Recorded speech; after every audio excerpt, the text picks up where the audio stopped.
Hi, and congratulations on your 2022 Nissan Altima Platinum. This is a beautiful car, ton of features, great drive, really good on gas, but that's why you bought it. We're going to go back through and give you a quick refresher on all the features that you got with this. And if you still have questions at the end of this, please don't hesitate to reach out. You can contact me. All of my details will follow at the end. But let's have a look at what you got with your new vehicle. We're going to start right here at the infotainment system, where you have a beautiful 8-inch full color touchscreen display. Now with this, we've got all of our audio sources here. So AM, FM, satellite radio, you do get free for the first 3 months. After that, if you want it, just give them a call. It'll revert back to the previous station. If you don't want it, don't do anything. It should just stop. USB 1 and USB 2 are down below here, so I can see right away. USB 1 is a Type-C USB. USB 2 is my Type A or my traditional USB port. I've also got Bluetooth audio, my auxiliary port that we just saw down below. And what you don't see on here is Apple CarPlay and Android Auto, just because they haven't been hooked up yet, but they will show up here, and you do have those as well. Now, as we back out of here, with this, you also have the navigation system. There are free updates to do this, and if you look at my YouTube channel, there are videos on how to do this both by Wi-Fi and USB. Very, very easy to do. Easy to operate as well. So you just go to destination, hit street address if you know exactly where you're going, and then start here. If you're in a local area, punch in the house number, and then from there, it's going to ask you the street name, and then if need be, the city. If you're going somewhere out of province or state, start up here and then just type in where you're going. And then from there, it'll narrow down and continue on through. If you're looking for something close by, Points of Interest has all kinds of different categories, and we'll show you exactly what you need to know and when you need to know it. It'll help get you there, and it's always going to start with what's closest to you. Now, all of those buttons, when you're in destination, these are all going to gray out once you start to drive, because it is a distraction to try and set this while you're driving. However, it can all be done by voice using the voice recognition button here as so. Please say or select a command. Navigation. Navigation. Please say or select a command from the displayed list. Street address, 60 Baker Drive, Dartmouth, Nova Scotia. Please wait. Street address, showing matching locations. Please say or select an item number from the displayed list. 1. 160 Baker Drive, Dartmouth, Nova Scotia. Calculate route or adjust location. Calculate route. Calculating route. The route calculation is complete. Proceed to the nearest road. Now in this case, I'm not going very far. It's just going to the dealership, which is literally right there. However, you can do that while you're driving, despite everything under the destination being grayed out. And we're going to cancel back out of this. It is full touchscreen, so you can pinch to zoom in or zoom out, or we can use our buttons down here. You can change the focus. Play with this as much as you like. It's very easy to operate. We're going to flip back over to the audio. Now, the other thing too is your backup camera. So when I put this into reverse, the backup camera comes up automatically. The first thing I notice is I have the view out my back, but I also have a 360-degree round view monitor with moving object detection. This is going to utilize the backup camera down here, a camera in the front grille up here, and cameras under my side mirrors here to give me this full view. While I'm in this view, in reverse, if I press the camera button, I now have a view down the passenger side of the vehicle. And that yellow line, if I'm parking next to a curb, I want to put that yellow line on the curb. That means I'm exactly 6 inches from the curb. If I hit this again, I now have just a view out the back. Now, if I go to drive or park, my view over here is now out the front of the vehicle. And the purpose for this is if you're pulling into a parking spot somewhere, maybe you've got a large truck in the spot on the opposite side and it's pulled in really close to your spot, or you're pulling in close to a barrier. You want to see how close you are while you're in drive, providing you are under 10 kilometers an hour. If you hit the camera button, this pops up and gives you a view out the front. I still have my view around the vehicle here, and just like the other method, I can see down the side, or I can turn the camera back off in this case. I'm going to put us back in park for the moment. My settings are in here. To hook up a phone, I want to go to settings, and then I want to go into connections. Then I'm going to press add new.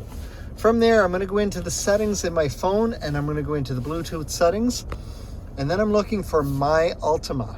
I'm going to tap on that, and when the number pops up here on the screen, I'm going to confirm that it's the same number that has popped up on my phone and press connect. Once it does this, if you have an Apple phone, it's going to ask you to allow once. If you have an Android phone, it's probably going to ask you to allow twice. Now also, if you have an Android phone and you have a lock screen on your phone, once this is connected, you want to back out to the main settings screen, go down to your security settings or your lock screen, and then you're going to go into smart lock.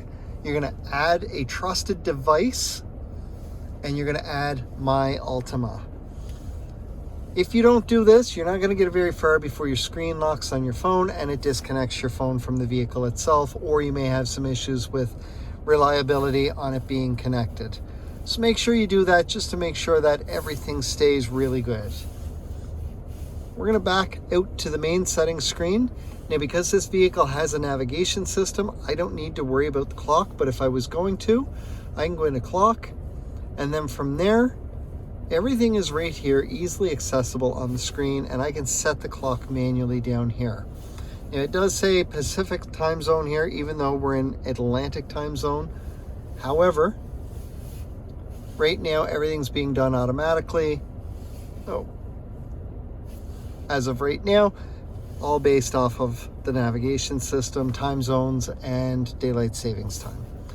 Anytime you want to get back out of any menu that you're a couple screens into, all you got to do is press the audio button or the map button, and it'll take you right back out.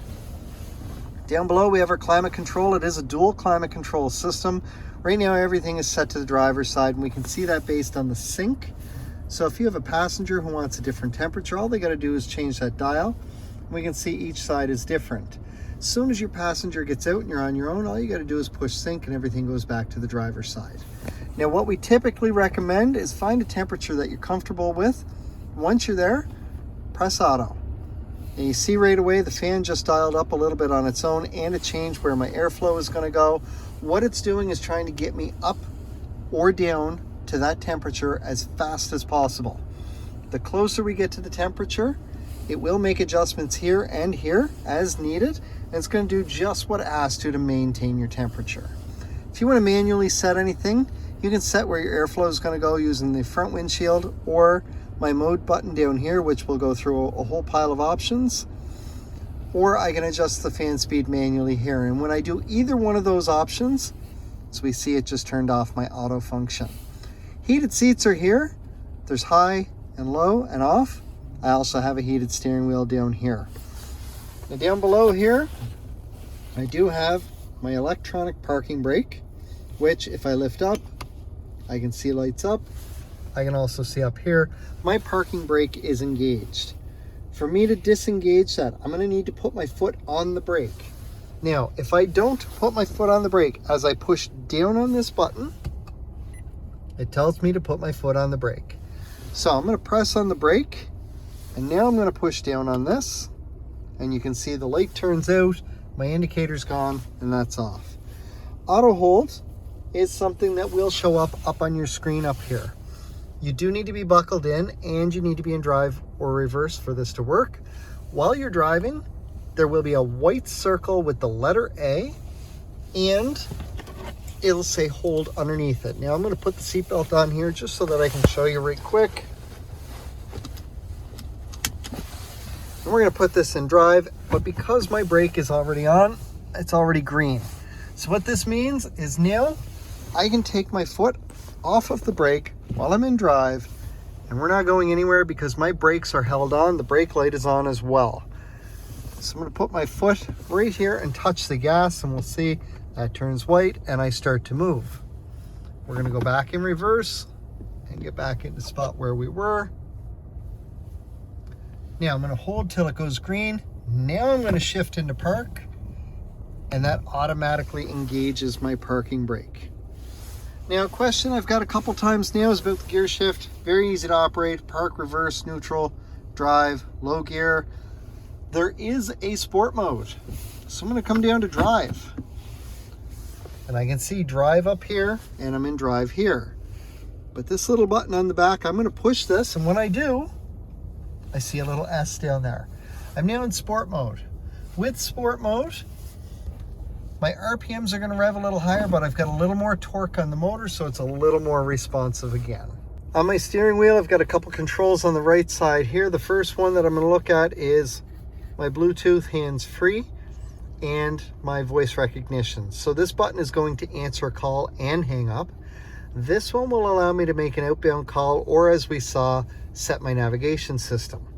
The other part to go with this voice recognition button is, instead of just pressing it and getting the Nissan voice recognition, if I press and hold for 2 seconds, depending on the type of phone that I have and the availability on it, if it's an Apple phone, this will access Siri. If it's an Android phone and Hey Google is available on your phone, that will access Hey Google. My blue button turns on my cruise. Now, this blue button also tells me that this vehicle is equipped with ProPilot Assist, which we'll talk about just in a couple minutes here. It's also adaptive cruise control, which I can set my distance right here. So if I look at the screen here, by default, it's set by 3 car lengths plus safe distance. I can drop it down to 2 or 1. And just to put it in perspective, 1 car length plus safe distance while doing 100 kilometers per hour is approximately 2.5 car lengths between you and the vehicle in front of you. The rest of it is fairly easy. It's just set, resume, cancel. I can increase my cruise speed here or decrease it over here. On the left side of my wheel, I've got a volume button here, just like the dial over here. So it'll work the exact same way. I've also got 2 buttons down here that'll take me through my presets, which I can see on my home screen here as well as over here. So if I press this right arrow, I can see I'm going through my presets.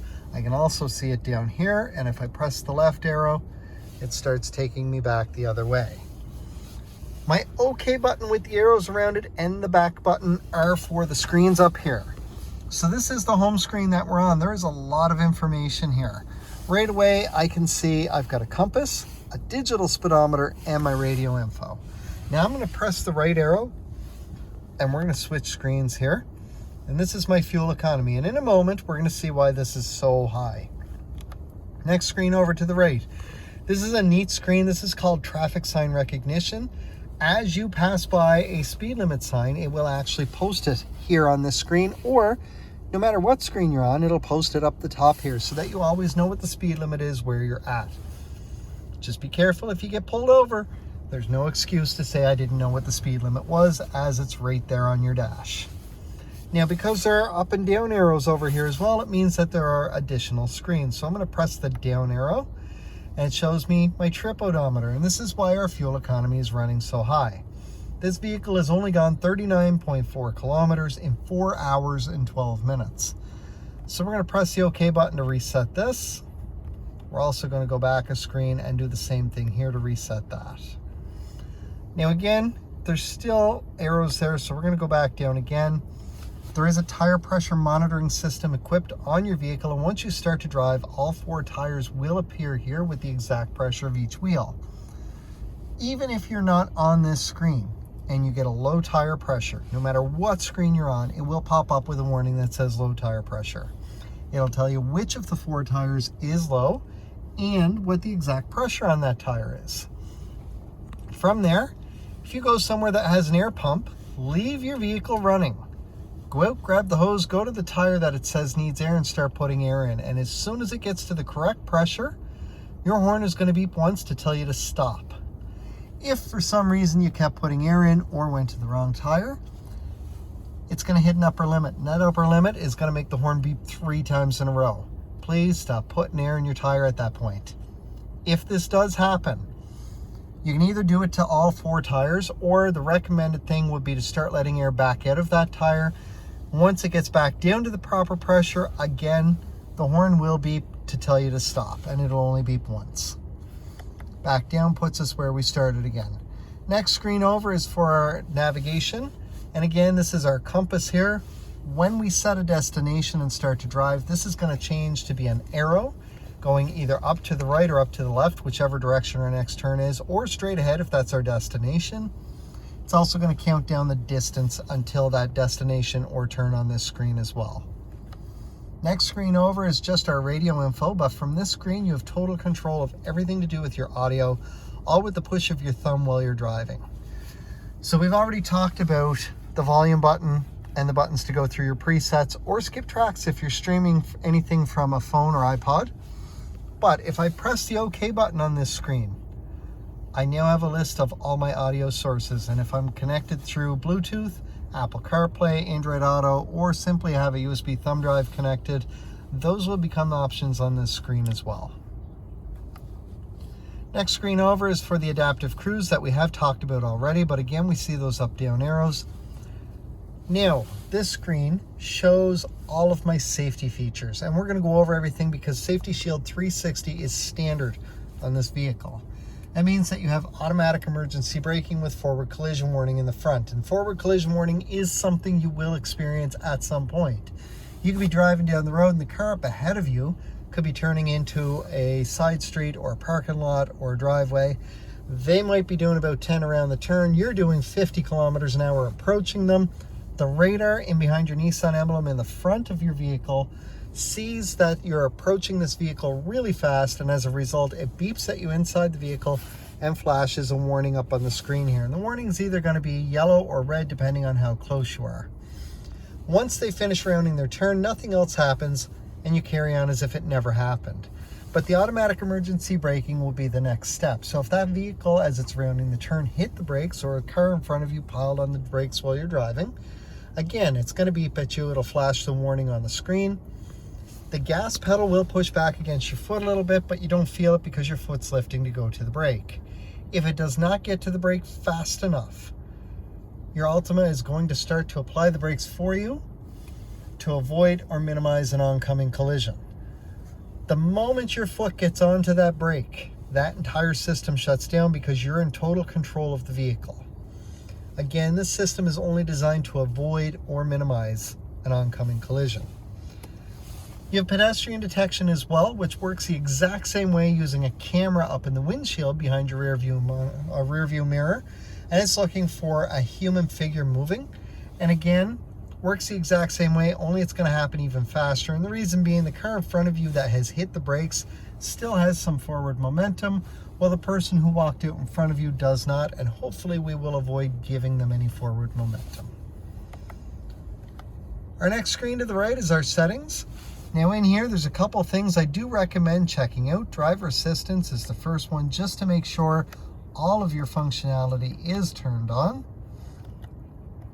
as far as all of your safety features, as they are safety features. But as you see, some of these can be turned off. The emergency brake ones will come back on the moment you turn the vehicle off and back on. Your lane departure warning and blind spot will stay off if you turn them off. We're going to come down to vehicle settings and we're going to come into locking. Now by default, Nissan vehicles will automatically unlock the doors when you turn the vehicle off, but we're going to shift that to shift to park, which is the desired method for most people. It means that as soon as you shift into park, it's going to unlock the doors. We're also going to come into wipers and turn on the speed dependent, which is just for the intermittent wipers, so that if you're driving locally and have your speed set somewhere in the middle for your delay, as you get onto the highway and pick up speed, it will actually reduce the time that the delay is set for without you having to do anything. We're going to come back out of here. For maintenance, we want to make sure that our oil and filter is set for 16,000 kilometers. Now with this, once this is set, if you are in a perfect scenario where the climate and everything is perfect, it will be every 16,000 kilometers or once a year that you set this. Here in Canada, especially on the East Coast, we live in what are deemed extreme conditions. So your oil control system from the factory is set at 16,000 kilometers. This is going to tick down as opposed to moving up, and this is going to come down a bit faster. So driving short distances in extreme weather, which would be -10 or below, +20 or above, and those are Celsius, is a little bit harder on your oil if you're doing a lot of short trips in those conditions. Under those conditions, because it's harder on your oil, these numbers here will move faster. So basically what it comes down to is your oil changes are going to be once a year or when your vehicle tells you it's time. And then we're back over where we started. Now, I did talk about the ProPilot Assist, and we can see the little icon up here is identical to here. It was also steering assist in our settings. ProPilot is a semi-autonomous driving system that was designed primarily for long drives or late night drives. However, it can be used anytime that your adaptive cruise is turned on. What this is going to do is it's going to help steer the vehicle for you, or with you, sorry. You will feel the steering wheel move in your hands, but your hands do need to be on the wheel for this to work. Again, I do have a whole video about all the ins and outs of this system and the limitations of it. Every single thing that it will do, we demonstrate it all. Feel free to check that out. It'll give you a really good example on that. That's on my YouTube channel. If you don't want the ProPilot on, but you want adaptive cruise, simply push this button here and it tells you steering assist is off. That will not come back on again until you physically push the button again to turn it back on. Now, if you don't want adaptive cruise, you just want normal cruise, instead of just pushing this button to turn it on, I'm going to push and hold. And I can see my icon up here has changed. This is now normal cruise, not adaptive, no ProPilot Assist available. You do have to press and hold every time that you want to get to this, but it is available. So a couple last things to go over. One is you do have memory seats on this, and there are 2 seat settings that you can set. So basically what we tell a customer is get your seat where you're comfortable, get your side mirrors set, and then you're going to press set. And if you're driver number 1, set it for seat 1. If you're number 2, then set it for 2. It's going to take about a week of readjusting to find your sweet spot. But every time you make an adjustment, go through, hit set, and then hit your driver number. You'll hear that beep, and everything's good. After that, once somebody has been in and changed stuff on you because they drove your vehicle, when you get back in, turn the vehicle on, press 1, and it will move your side mirrors and your seat back to the position that you have it set for. Great feature if you've got 2 people in the family, especially of different heights. We have an auto dimming rear view mirror with HomeLink. So when you get that truck behind you or somebody with their high beams, it's just automatically going to take care of everything for you. These are garage door openers that you can set. And in order to sync one of them up with your garage door opener, you just need to be in front of your garage door opener, hold the garage door opener button while holding the button here that you want to set. This light is going to be flashing red. I believe it's slow starting out, and as soon as it starts to flash fast, let go of each button. That means it's set. And then you can open your garage door from that point going forward. You also have a sunroof up here, so it makes it really easy to open everything. The shade is just manual, but the roof itself, if I push up on the button, it tilts that. I can push forward to close it. I can push back to open it, and I can stop it anywhere along the way and push forward to close it again. The only other thing that we haven't talked about inside the vehicle is your headlights are automatic, but with this, and I don't have, maybe, let's see if we can't force the lights on. So we're going to cover a light sensor here. Let's see if I can reach it.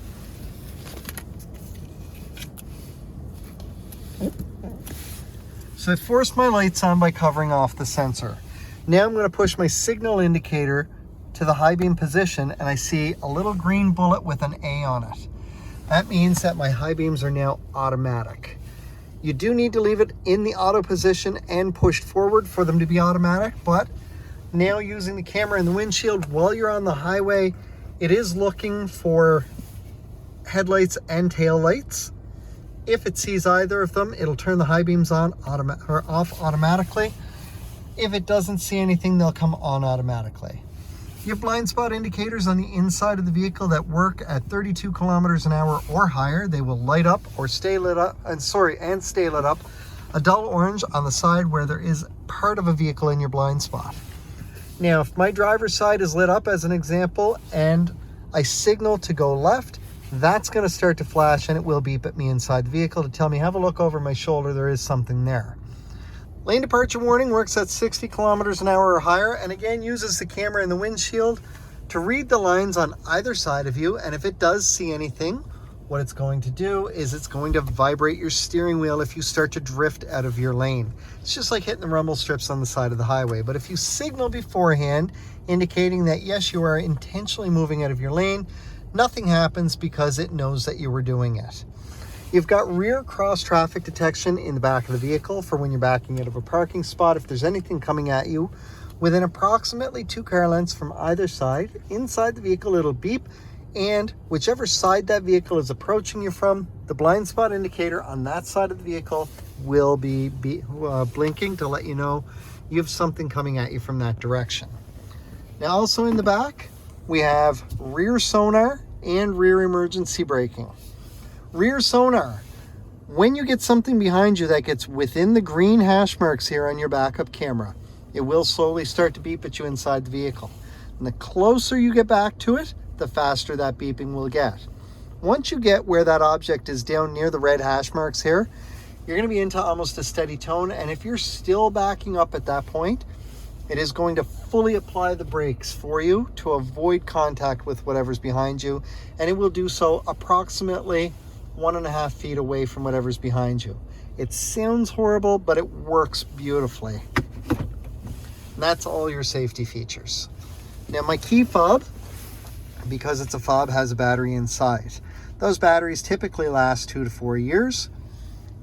When your battery starts to get low, the very first indication is you're going to get in, you're going to put your foot on the brake, you're going to push the start button, and up here it's going to pop up and say incorrect key ID. Don't panic, your key is with you. Just means the battery inside is getting low. Let the message go away, give it a second, try it again, it should start. The longer you go without changing your battery, the harder it's going to be to start your vehicle. If you hit the point where your key fob is dead or unresponsive, on the back there's a switch to access a key. There is a keyhole in the driver's side door, but there is not in the ignition. So once you get in with your key fob that's now dead, with your foot on the brake, use the key fob itself with the Nissan emblem to push your start button to start the vehicle. To change your battery, and it's going to be a CR2032 or a CR2025, it will tell you inside the casing here, either on the battery or directly on the casing. Pop the key out, get a small flathead in one of these 2 spots and give it a twist. This will pop open and the battery is accessible inside. And as I mentioned, it should have the battery size right on the key itself. Clip it back together once new battery's in, put your key back in place and you're good to go. Panic button on the bottom. We have our trunk release here, which we also do have over here as well. Then I've got my unlock, lock. For my remote start, I'm going to hit lock, lock, and then I'm going to press and hold this top button for 5 full seconds. That's going to remote start your Altima from up to 200 feet away. It's going to run for up to 10 minutes, and from there, if you don't get in within 10 minutes to engage the vehicle, which you simply do the exact same way that you start it by putting your foot on the brake and pressing the button, the vehicle will turn off all on its own. You can extend that time by an additional 10 minutes from wherever you're at in the count by doing the exact same thing. Lock, lock, press and hold the top button. If you were 7 minutes into the count when you did this, it'll run for a grand total of 17 minutes. If you decide you're not going anywhere, press and hold the top button for 2 full seconds and it will turn your vehicle back off. Now you can do 2 remote starts or 1 remote start with an extension without ever getting in. After that, if you have done either of those scenarios, in order to remote start it again, you must get into the vehicle, turn it on, and get up to 30 kilometers an hour in order to reset that system and so that you can do it again. Congratulations again on your 2022 Nissan Altima Platinum. Again, this is an absolutely amazing vehicle. I love the way that it drives, and I know that you're going to as well. But if you still have any questions after going through all of this, please don't hesitate to reach out. All of my contact info will follow. You can get me by phone, text, email, or stop into 60 Baker Drive at O'Regan's Nissan here in Dartmouth, Nova Scotia, and we'll do everything that we can to answer your questions for you. I hope to see you when you're in for your regular service appointments or when it's time for your next vehicle.